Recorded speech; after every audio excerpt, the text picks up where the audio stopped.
Thank you very much. I'm very excited to be here. And so, as she said, my name is Keren Kenzi. I'm a senior software engineer. I manage a program and initiative to help women write tech blogs, and I'm really excited about today because if you are here, you already took your first step in order to become tech blogger. So applause to you guys. And I'm gonna, in the agenda today, we're gonna cover what are the benefits of writing a tech blog. We're gonna discuss what are the barriers that stop people from writing tech blogs, how to choose a topic, how to write the outlines, do some draft, edit, publish, and keep it a habit. So in order to get started, I want you to scan this QR code, and it's okay, you can take out your phones. Yeah, and write down the reason you want to become a tech blogger.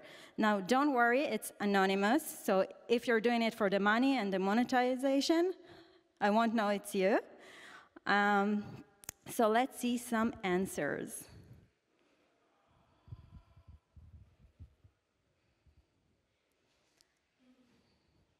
I will hide it. If you can. Fame and fortune. Oh, I like it. Don't copy from one another. I will hide the result for now.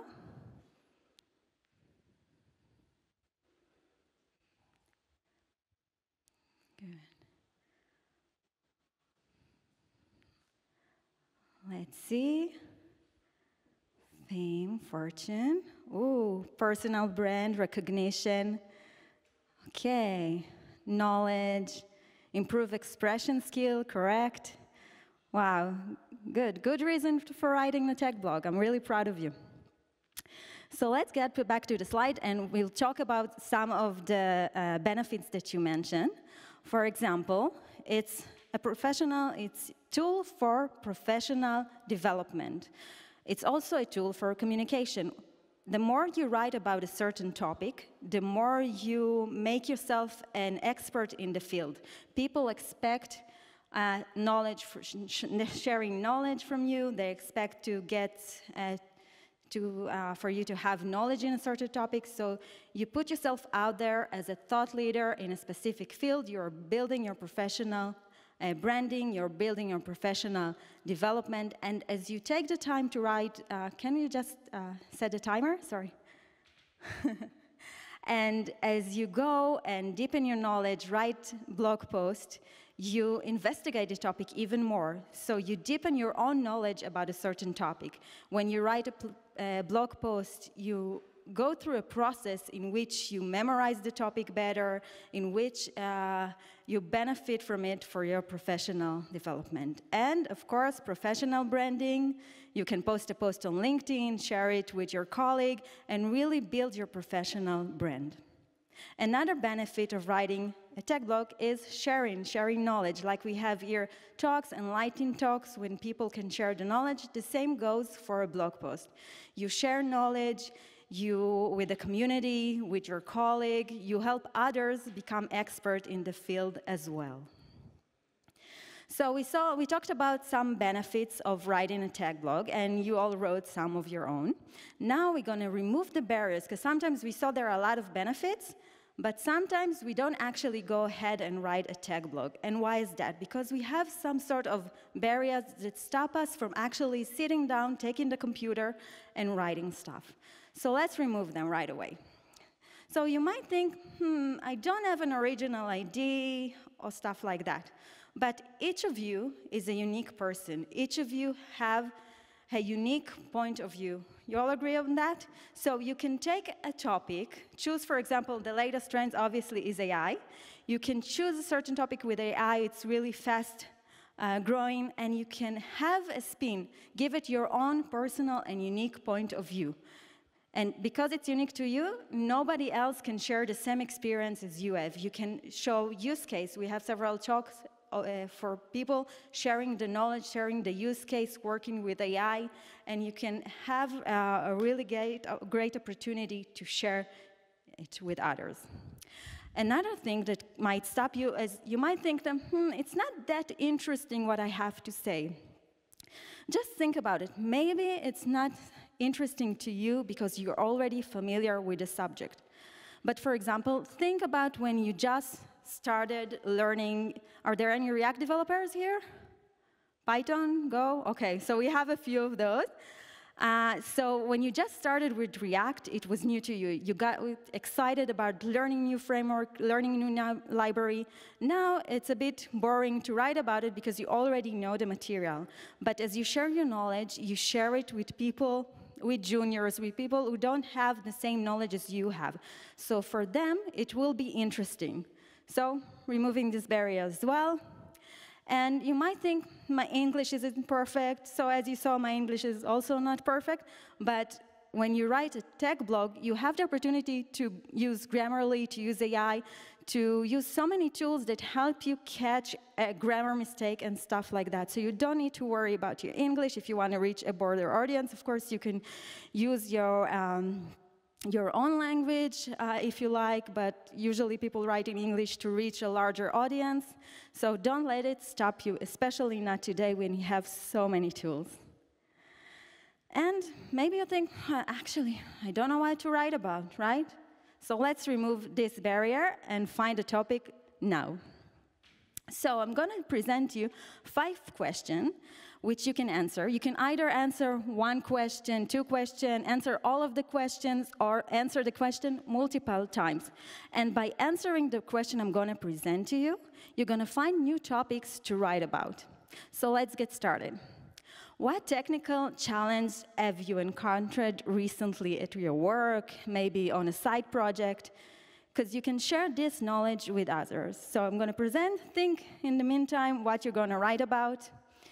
What new subject are you interested in learning? We said that teaching others is the best opportunity to learn ourselves, so you can take it as an opportunity to learn something new that you want to tackle. What is your favorite field? When you write about something that you're passionate about, it's much more fun to write about it. You get in the flow really, really fast, right? And you can also write about something that's your pain point. Like, I'm a front-end engineer, but usually I don't tell anybody, but I usually struggle sometimes with CSS animation. I know I need to improve of it because front-end and stuff. So maybe if I will write a tech blog about it, I will know it better. So it's an opportunity to deal with, to make the relationship with CSS better. Currently, it's complicated. So I can write about this. Another thing is, what methodologies and development process do you use?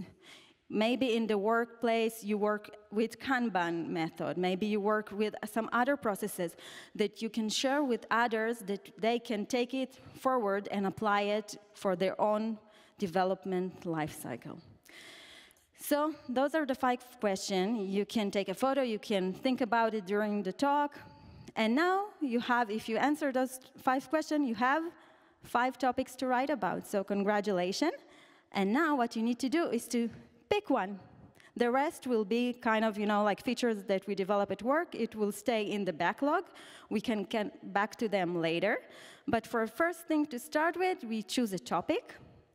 Then we do the research. We collect all the relevant information, all the relevant knowledge. If I'm interested in learning what new feature got into the latest ECMAScript, I will go to documentation, read what are the new features, and do my research to make sure I have all the knowledge, all the information I need in order to make my blog as much useful to others as possible.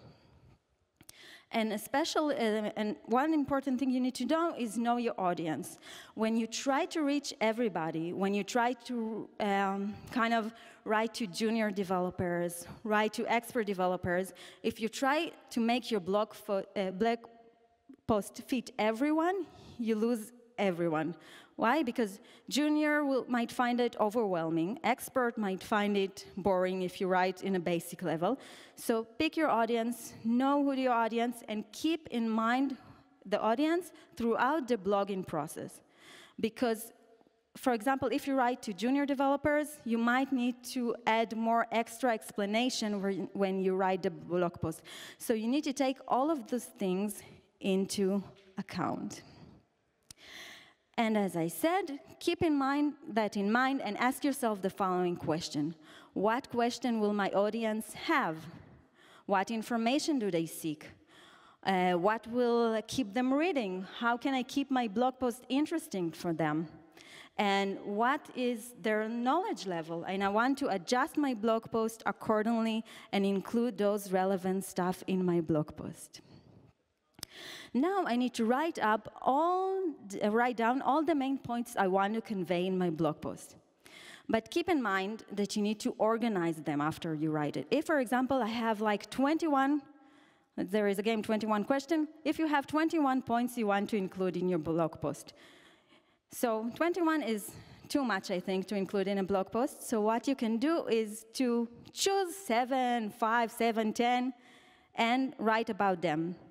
And the good thing about it is that you can take the points you haven't covered and just save them for the next blog post. You can have a series on a specific topic. So the next blog post that you will post will be the next best thing to do in a certain subject.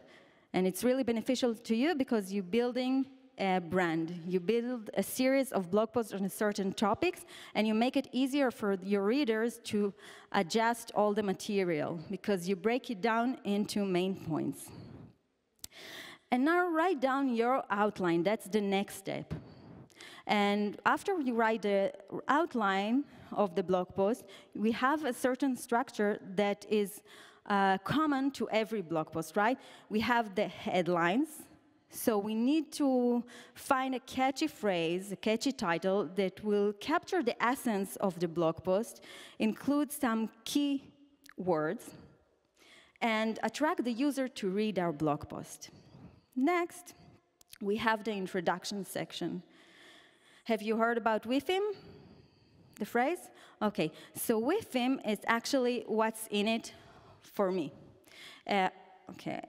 Meaning that I want to explain to my audience in the introduction why is it good for them to read my blog post? What will they gain? It's like managing the expectation of what the users, what the readers, see I'm a front end, what the readers are going to get from your blog post.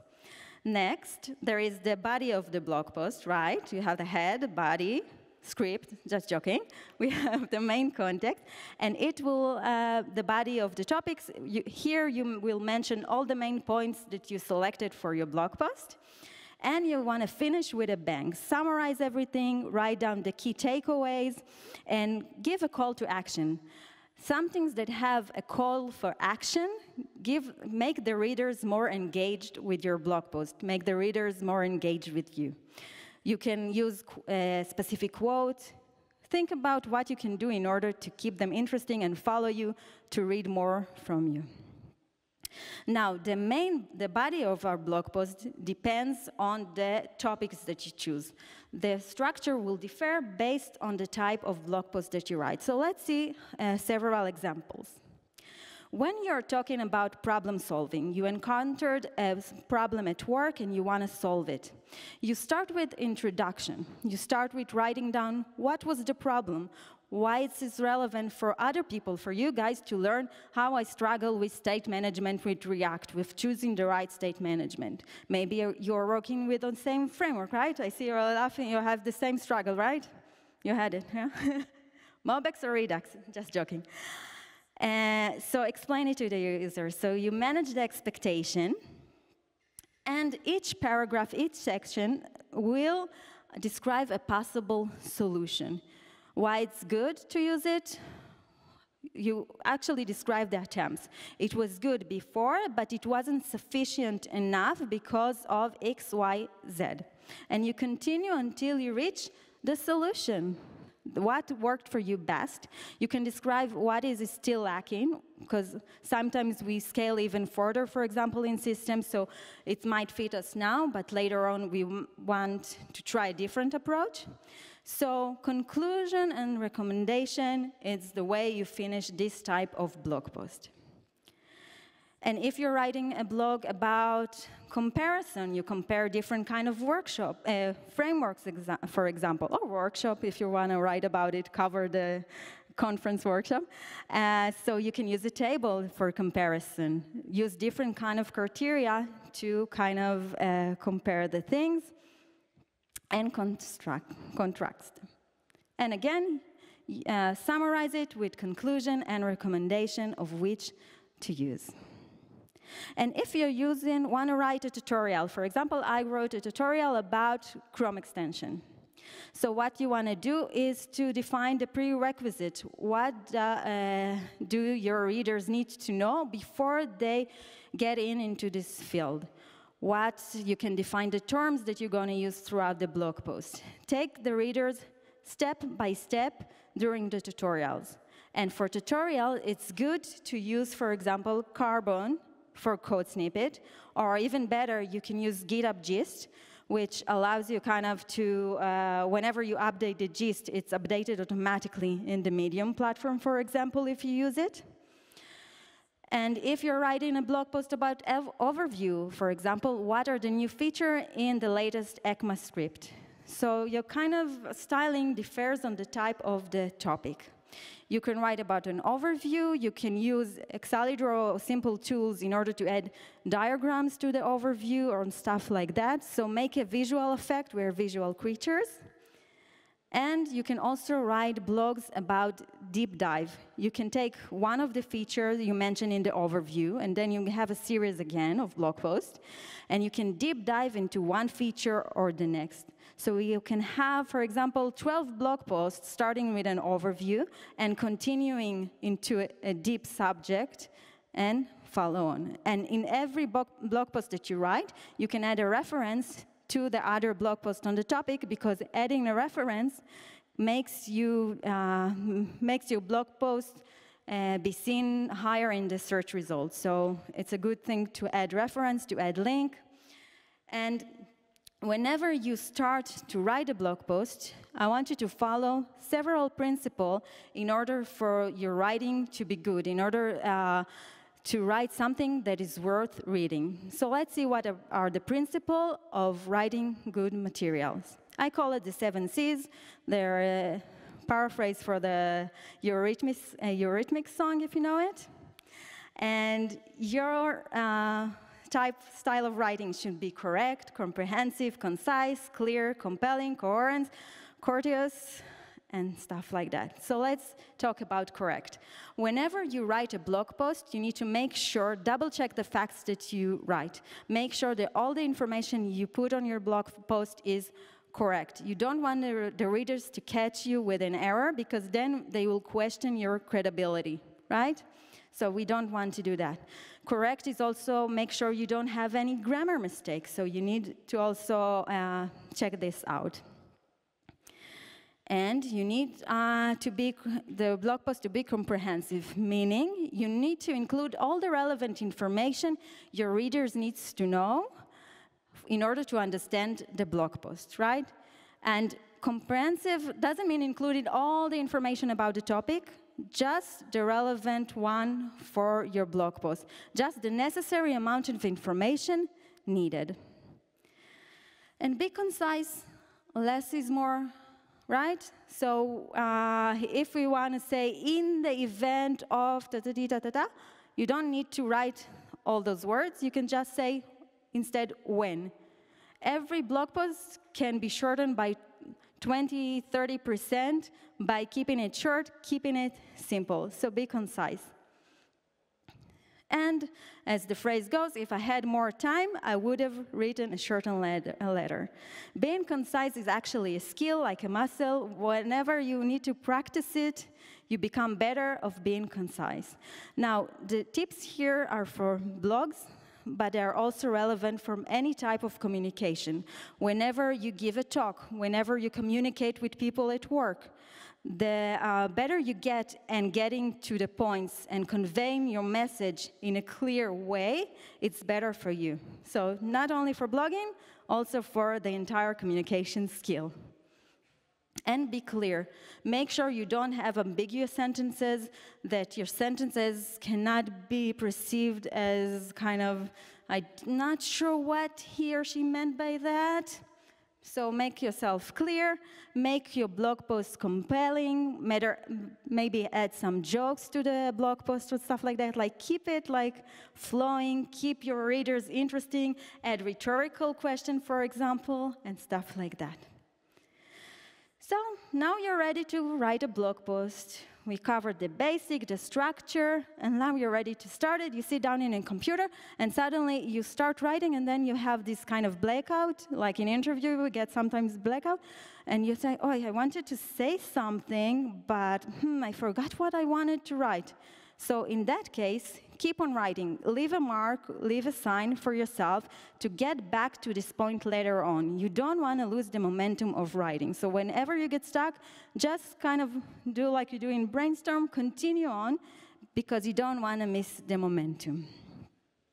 So now you're ready to blog, you wrote your blog post, everything is ready to set, you have your first beep draft. I won't say, I'm not sure if I'm allowed to say, there is a phrase, draft, I won't say it.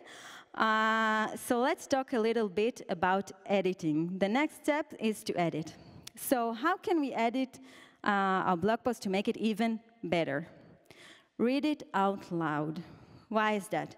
Because if I'm reading this to myself, my brain will automatically kind of fix the error. There is a study in psychology that sometimes when you read, you don't see the mistakes, because the brain automatically auto-corrects you. So when you read out loud, for example, if I will read a long sentence like, I'm not sure we will be able to deliver to production on time, but I'm sure you'll be ready, you see, I'm out of breath. Whenever I read out loud and I'm out of breath, it means that the sentence is too long, that I can take this sentence and break it down into smaller pieces. So keep that in mind. Reading out loud makes it easier to hear whenever you are missing a dot, whenever you're missing a connection word. So it's really a good tip. Another thing you need to consider is accessibility. You want to make the most important information stand out.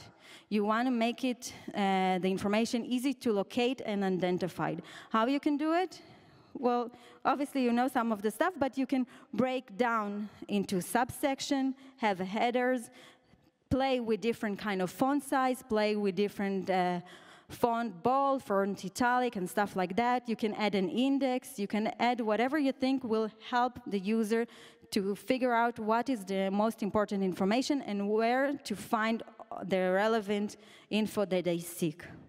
You can also add picture or diagrams in order to convey and give like a visual representation of the things you want them to know. So sub-headers I mentioned before. And make sure whenever you use a new terminology or you're writing for junior developers, for example, make sure to define the terms that you're going to use so they will have like this basic knowledge of what do you mean by monorepo, what do you mean by stuff like that, okay? And make sure that whatever language, whatever terms that you use, it's a term that is widely used. It's not a term just specific for the company you work for, but is a general knowledge. And add some exploratory verbiage, meaning add a little bit of explanation to fill in the knowledge gap, especially if you write to people who are less experienced in this topic. So make sure to add a bit of those, like for example, Java used to run everywhere and stuff like that. Add a little bit of knowledge. And add reference. I said before, adding links to your blog post will make it jump in the search results, so add reference. Those will be used to further learn the material, give them some basic introduction, what they need to know, what they need to, how they can expand their knowledge behind what you wrote in your blog post. Add rhetorical question. It's good, right? Because when you add a question, if I ask you something, and for example, if you didn't have a mic or couldn't answer back right now, it will kind of trigger your attention. Even if you're not, even if I'm not able to hear you, it will make the reader more engaged. And vary sentence length, because if you write, for example, everything you write is a 5-long sentence, it will sound monotonic. So when you read something, we kind of hear it in our head, so you don't want it to sound monotonic. It's like music, you need to play a bit with it to make it more interesting, right? Keep your tone positive. Keep your tone either natural or positive. Don't use too much negative phrasing, negative stuff. You want to encourage your readers, especially if you're writing to junior developers. You want to encourage them, maybe write something. I know it will sound a bit complicated at the start, but I promise you that by the end of this blog post, you will gain knowledge, you will understand the logic. Give them encouragement to continue and read the blogs. And avoid $10 words. Anybody knows what the idiom means? Okay, so basically it's using, you will see later an example that I use, it's using sophisticated words in order for me to sound a bit intelligent, but what it does for the readers, it kind of makes me sound a bit like I'm trying to be more sophisticated than I actually is. It might get people kind of put off and find it that irritating, so avoid those words. For example, instead of using utilize, you can use how to use. So keep it simple, keep it attractive. And avoid run-on sentences. If you have two sentences that there is relationship between them, make sure that they are separated, make sure you use the right connection word. Don't have sentences that are too long. And this is my $10 words, superfluous. I'm not sure if I'm pronouncing it correctly, but what it means is basically avoid unnecessary words, words that don't add any information, anything to your blog post. Let's see an example. The projects contain a total of 22 components. You can see I marked the total of. Does it make a difference with the message I want to convey if I use the project contains a total of 42 components, or if I say the project contains 42 components? The same thing, yeah? The same meaning? So I can erase it and keep it short, keep it appealing. And use active voice and not passive voice. Now, regarding these points, I want you to listen carefully, because this tip is not only for tech blogging. This tip is very good for your communication skill, especially for the politics at work. Why? Because if I write in the channels, for example, I have a Teams channel, or I used to have Slack, if I write something like, the PR was merged to the main branch, I don't take my credit for writing the PR, for doing the work. Like, suddenly, like by magic, PR was merged into production, right? But it's not actually by magic, I did it. So take credit for the things you do, write in an active voice. So remember it the next time you write a message in the communication channel. And avoid negative and double negative words. I had a friend who drove me crazy with the negative stuff, saying not, you know, double negative and stuff like that. So if you say it is not irrelevant, just you say it's relevant, okay? So avoid the negative, keep it simple. And I'm going to show you some tools you can add, also use in the phase of editing. If you want to know how to capitalize your title, your subheaders, you can use this website. It automatically capitalizes your title. You just copy it and put it on your blog post. If you want to search for different words with the same meaning, you can use this application. Basically, if I want to say, it was great, I can use wonderful, I can use different kind of words with the same meaning. So this is a great website to use. I can also use Grammarly to correct my answer, you probably know it. And I can use Hemingway app in order to find things to improve in my blog post. For example, you can see here, can you see in the back? I will make it a bit large. So basically, this application marks the sentences that are too long. You can see here the index specifying which color means what. And you can see the places in which the sentence is unclear, in which the sentence needs a bit fixing, where you have grammar mistakes. So it's really a great app. And you also have the Quillbot app, which looks something like this. You can add your text here, and it will paraphrase it. It even has a new feature like AI humanizer. So people don't know you cheated and used AI. So you have so many tools and so many features today, especially in the age of AI, that can help you write the best blog post out there. And this is, of course, the ChatGPT. Now, very important thing I want to say. I want you to write your own blog post. You can have assistance from ChatGPT, it's okay, most of us use it. But there is value of writing your own blog post, of taking the process to do research, learn stuff. Whenever you write stuff, especially if you write by hand, you memorize things better, your brain processes the information better. It helps you to remember the stuff that you do.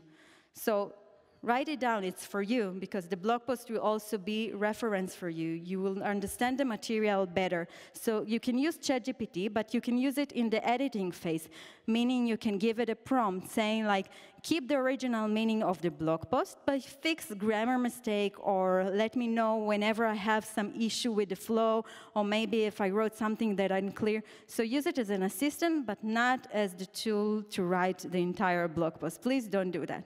People will understand, especially if you have this dash, like the AI, the ChatGPT. You all know what I'm talking about. You've seen it in the communication channel at work, right? So you know that stuff are by ChatGPT. And you can add images to your blog post. I study psychology as well, and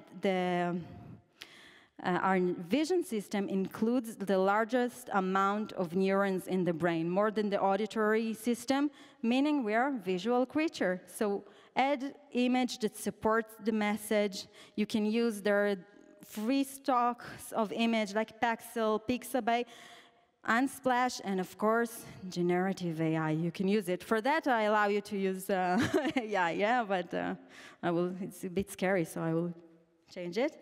And whenever you do the editing, think about the fritter factor, which means you can add and edit and rewrite so many things in order to get to the point of you feel, now it's perfect. But it's not always worth the time. So just like in recursion, make sure you have a condition, a stop condition. You need to know when your blog post is good enough to be published.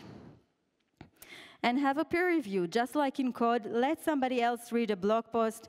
Let them tell you, give you feedback if it was understandable, if you lack something that you obviously haven't caught because you're familiar with the topics. So review,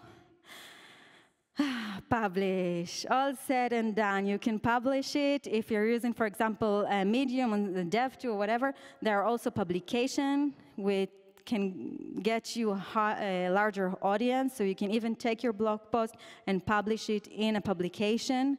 So congratulations for publishing.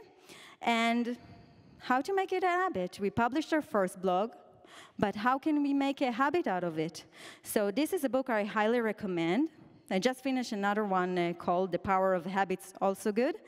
And he talks about how to make something a habit. So if you want to make blogging a habit, whenever you think about a subject to write, whenever you encounter a problem at work, write it down. I use, for example, Telegram or WhatsApp and record to myself topics to write about.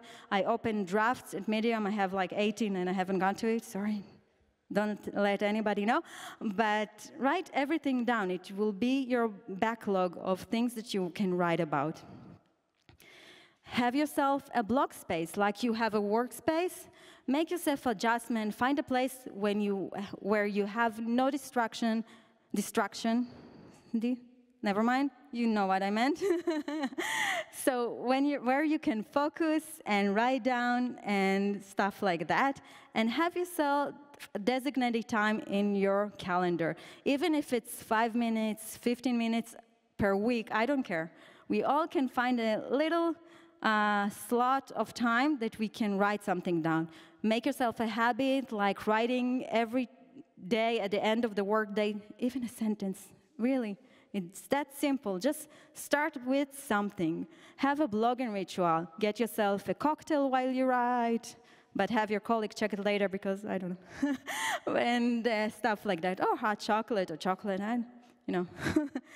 And you need to remember that you don't need to write the entire blog post at once. You can take it step by step, piece by piece. You can start with dedicated time to write the introduction, and the next day, write the first paragraph. Take it in a pace that you are most comfortable with, that will make you stick to the habit. Give yourself positive reinforcement, yeah? Snacks, something, I don't know, movie afterwards, Netflix episode, and get yourself an accountability buddy, meaning commit to somebody else that you're going to write a blog post. Make sure, like we have in different kind of aspects in our life, that we are accountable for something. We promise somebody that we will do it. And build yourself an audience. By posting periodically on a certain topic, your audience will know that, maybe Shai, maybe Chris is writing a dev blog post every second Monday, every time monthly. So they know to follow you. They know to expect the knowledge that you share. And find your own unique voice. Experiment with things. Read other people's blog. Know, for example, try using this, try using that. Try to find what you like about blog posts of other people, what you don't like about the other blog posts, and kind of adjust, make it your own, and play around with it. And remember, practice makes it perfect. The more you practice writing blog posts, the more you practice conveying the main messages, the more you gain practice in communication skills in general, and especially in blog posts, but you can use the same technique for giving a talk. The same thing, like, for example, I'm more comfortable in presenting talks, but I can take the same material and switch it into a blog post. So the same principle works for tech blogging, for tech talk, for other communication skills. So keep that in mind. And keep on blogging. Whew, to the point. This is my LinkedIn, if you want to connect. And thank you so much for attending this talk. If you have any question, want to give feedback, I will be here outside and tomorrow. And I'm very happy to meet you all. And thank you for attending this talk. And enjoy the games afterwards and the lightning talk. Thank you.